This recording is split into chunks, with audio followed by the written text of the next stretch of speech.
Hello everyone, AmyR here with Prairie Paper and Ink, and like a broken record, I'm running behind and late on this week's color throwdown challenge. So I was flipping through my stamp sets, trying to decide which sets I wanted to use with the color combo, and I will have the color combo posted on my blog, as well as a link to the actual color throwdown challenge post. I get asked a lot about that. So the links will be in my blog post. As I was flipping through, I came across the Mama Elephant Botanic Hello set that is hands down one of my favorite stamp sets. I've used this many times and I just love it. So I grabbed a piece of Strathmore ready cut cold press watercolor paper and I stamped the image onto it with some VersaMark ink after I had used my anti-static powder tool first. And then I'm using Nuvo's silver embossing powder, classic silver. So I did that one, and then off camera I decided I couldn't resist. I needed to emboss another one in white. That is kind of my, what I love the most is, heat embossing images in white and then watercoloring them, always. So I wanted to compare though. I was curious how it would look between the two. So I did both, and then I just taped them to Epicurean cutting boards here. I was actually able to get a set of 3. I've been linking to them on Amazon. The set of 3 isn't a bad price. You don't need all 3, but really you could use the ones you don't want in your actual kitchen because they're really good cutting boards. But anyway, so it's just nice having the larger sizes to do things like this. So tape them down to my cutting board. Then I got everything wet with just clean water, and I'm just using my Ranger brushes today. You get this little pack for less than $10. I've been using these off and on for years. I reach for them regularly.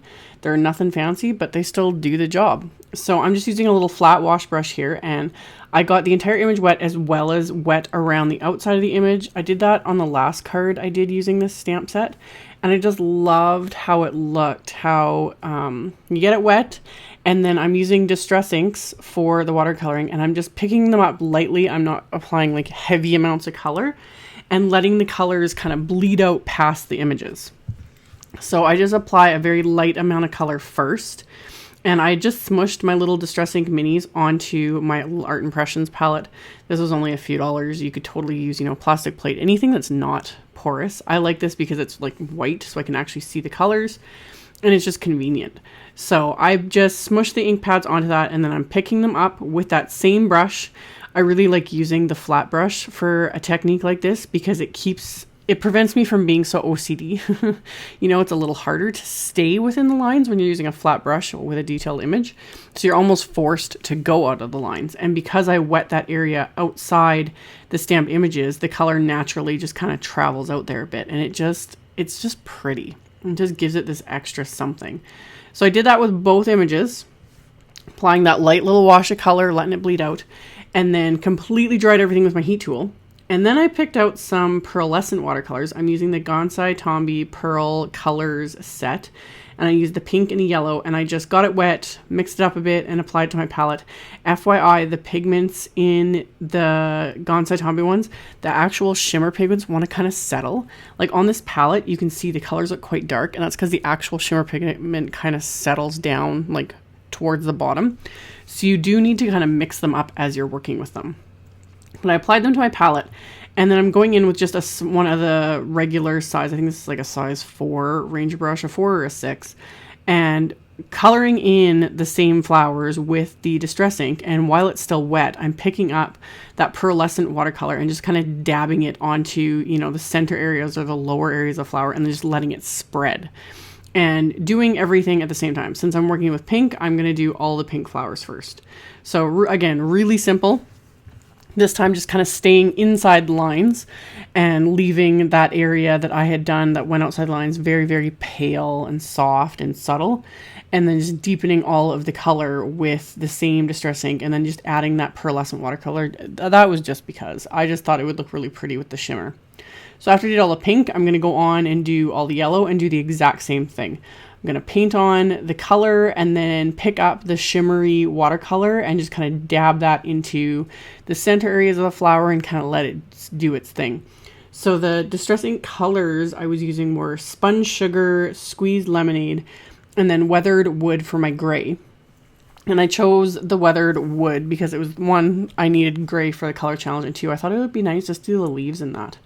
Which even for me, that's a little bit out of the box because it's just like instinct. You want to make the leaves green. But I thought, I think I can do this. So I did them with the gray to stick, stay true to the color challenge. And I liked how the gray looked. So again, after the yellow, I'm going on to the gray. So same thing. I'm painting on the color with the distress ink and then picking up the Pearlescent watercolor. And this time, this one's from the Finetec Pearlescent palette that I am kind of obsessed again lately with using my, shimmery, metallic-y, and pearlescent watercolors. But yeah, same thing, mixing this one up. I'm mixing it up a little bit with the gray as I apply it because it's a bit more of a lighter color that shows up better, on dark cardstock. But yeah, mixing that up, adding it all, and then for the actual letters, I started with just the same gray, but I found it was just kind of fading right into everything else. So I pulled in some Hickory Smoke Distress ink and smushed that down on my palette and was mixing all of that together with the lighter gray and then that shimmery watercolor and just kind of painting it a little bit heavier onto those letters. So once everything was dry, I also did a bit of splatter, which for some reason I didn't do on camera. I don't know. I think the battery had died. So I did a little bit of splatter with the pink and the yellow shimmery, just to use it up, plus, gotta have splatter. Let everything dry, and then I die cut both those pieces with the largest die from the My Favorite Things Wonky Stitched Rectangle Dynamics. And then my card bases is Simon Says Stamps Smoke Gray cardstock. I go on and on about how I really love the fog gray. It's a very, very pale gray. This is a shade or two darker, so it goes nice with this specific color combo and these shades of gray that I used for the watercoloring. So I just cut a sheet in half and then scored them both at 4 1/4 inches. So these will be top folding A2 size cards. And then for my sentiments for the inside, I'm using the Hello Friend Wishes stamp set, also from Mama Elephant. And the large scripty Hello Friend set stamp, I am just inking that up with the same VersaMark ink. It doesn't show up very well in the video, but in the pictures at the end, you can see it a little bit better, but it just creates that nice watermark effect. So you can still see it, but it doesn't feel like it's taking up the whole inside of the card. You can easily write over it. It'll be fine. So I stamped that on the inside of both cards. And I was just using my Fisker stamp press today because the same thing, it was convenient.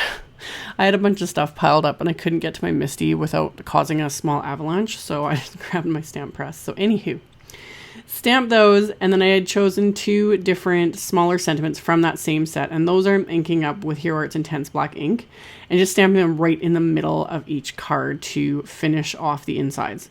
So once the insides are done, I can now adhere these watercolor pieces, and I just coated the backs with foam tape. So it just popped up on these card bases. And of course I couldn't just leave it, you could totally leave it like this, with the embossing and the watercoloring, it does look finished, but you guys know me, I just got to keep going. So I grabbed my Pico shimmer embellisher and I'd shaken it up really well before I started filming. It has a really, really fine applicator tip.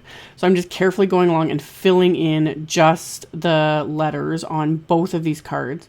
So just lightly going along and allowing it to fill to try and make sure there's no air bubbles, anything like that. So it's going to give it some gloss. It's going to enhance the shimmer. Plus there's that little bit of shimmer in it itself.